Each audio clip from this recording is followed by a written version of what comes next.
Alrighty, and welcome to the second episode of Dying Railroad Towns. And today we are taking a look at what used to be one of my all-time favorite places to rail fan when I was much younger, and that was Mount Vernon, Illinois. However, though, today Mount Vernon has become a huge joke, and it is just probably one of the most pointless places to rail fan now. I'm going to tell you how it all happened. So originally, as of the early 2000s maybe, Mount Vernon had, I want to say, over 30 trains a day, and on good days you could see up to 40 a day.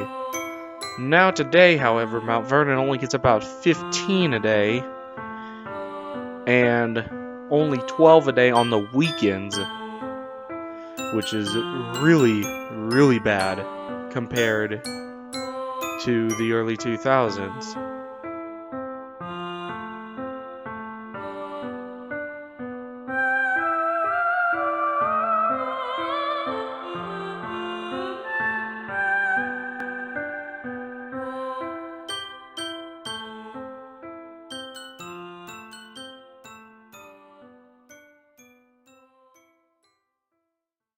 Today, Mount Vernon, Illinois consists of 4 tracks: the Union Pacific Mount Vernon subdivision, the Union Pacific Pinckneyville subdivision, which gets almost nothing now, the Norfolk Southern Southwest District, and the Evansville and Western. The Union Pacific Pinckneyville sub was never really that busy to begin with. Out of my whole entire life on my YouTube channel, I only have 2 videos of trains that I caught on the Pinckneyville sub. The UP Pinckneyville sub could be going away very soon. As for the other 3 lines, they're going to stick around for a while, which is good. But the lines are insanely depressing, and it is honestly extremely pointless to railfan in Mount Vernon nowadays. Both the Union Pacific lines were formerly owned by the Chicago and Eastern Illinois. The Norfolk Southern was formerly owned by SOU. EWR was formerly owned by L&N and then CSX. Alright, so let's take a trip down memory lane. We're going to go 10 years back. We're going to compare the traffic from 2011 to 2021. So in 2011, the Norfolk Southern Southwest District had 15 trains a day at most. The Union Pacific Mount Vernon sub had 15 to 20 a day. And the UWR always had 2 trains a day. Never been different, probably never will. Now then, occasionally CSX will run a track geometry car on there. Very rare though. You're gonna have to be very, very lucky to see that, because I've only caught it once in my entire life.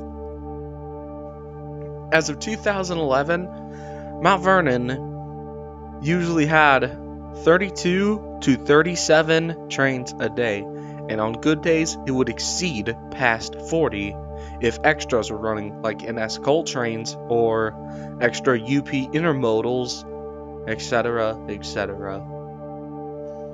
In 2021, however, let's take a look at the traffic now. The Union Pacific Mount Vernon sub only gets 6 trains a day: ILDYC, IYCMX, MTTNL, MNLCH, MSMPB, and LSG-54. The Norfolk Southern is also the same: 6 a day, 7 on weekdays Monday through Friday because of the NS local D76, as the other daily trains are 168, 167, 223, 224, 125, and 110. Now then, I will say, there is one positive thing about Mount Vernon, Illinois.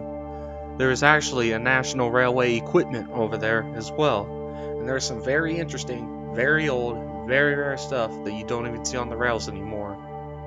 I would at least recommend visiting the National Railway equipment in Mount Vernon, but to railfan in Mount Vernon, don't even think about it. Don't even think about railfanning in Mount Vernon. The only thing that's really worth visiting in Mount Vernon is their National Railway equipment. Now, if you happen to see a green signal or something, you can just wait on that train. But after that train goes through and nothing else comes, just don't even wait anymore. Just go somewhere else, the rail fan. Mount Vernon has become a huge joke, honestly. In 2011, Mount Vernon had 32 to 37 trains a day.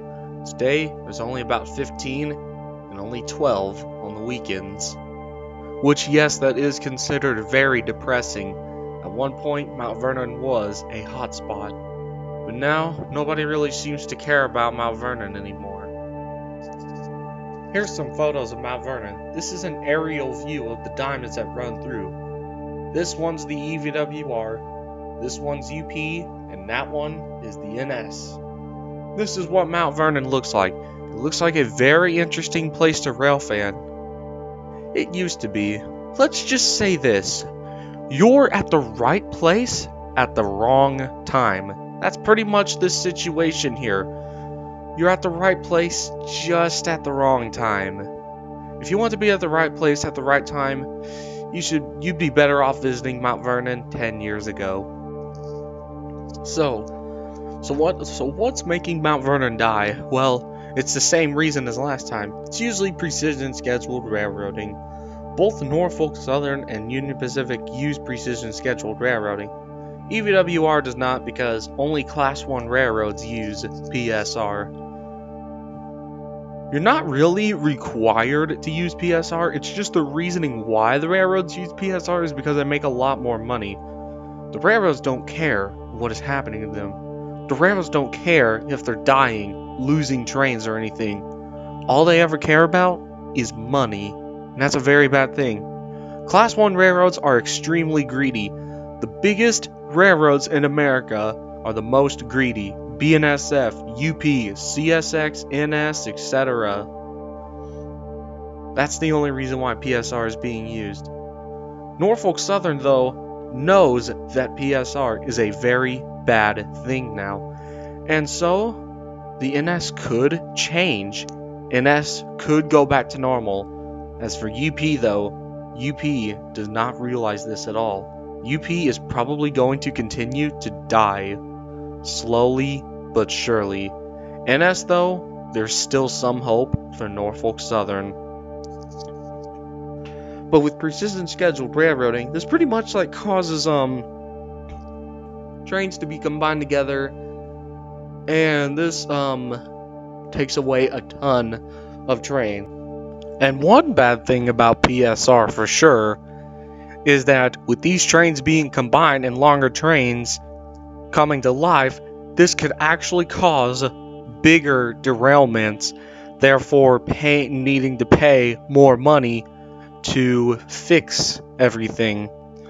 So combining trains together is a bad idea because if a huge derailment happens, that's going to cost millions of dollars.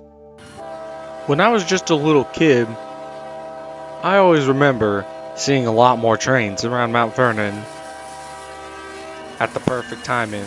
But now, that good timing, almost never happens anymore. And it's just not no coincidence either. Railroads really are dying. Sorry to say it, but it's true. So, fellas, enjoy it while you can. If I were you right now, I'd stop watching this video, go out to the railroad tracks, and rail fan.